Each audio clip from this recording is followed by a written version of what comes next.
Pupunta tayo ngayon sa ating munting tindahan.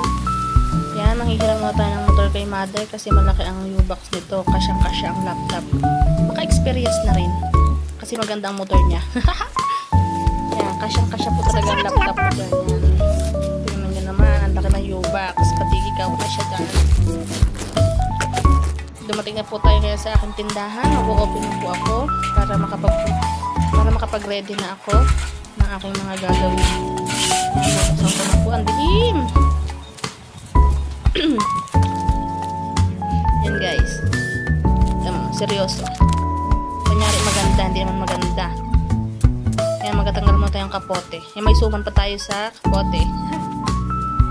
Ang taba-taba ko na. My God, girl, ang taba mo. Diet ka na. Mahal na ang bigas ngayon. My God ka. Bakit ka pa? Kunyari, besi, seryoso na po yan. Magawa na. Hindi pa alam po anong gagawin. Kaya magpapaturo pa ako.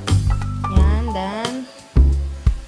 Kailangan po yan para makasahod na at magkakwarta. Pero, sorry, wala na ako sasahodin. Shoot na sa utang. My God. Kaya bilhin nyo na yung aking mga Lucky Me, asukal, suka, tuyo. Yan, wag na po yung kahon.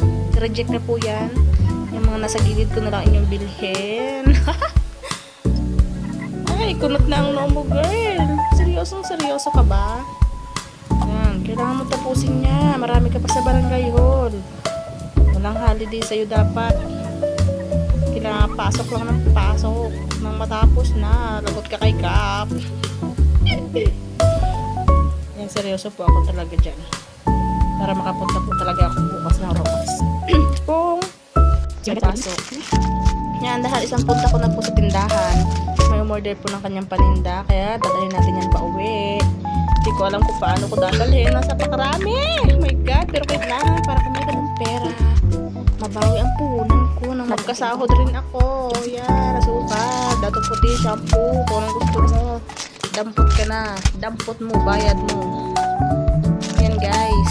Nyagis ng chichirya. My God. Baka masira. Lagot tayo sa customer natin. Oh my God. This.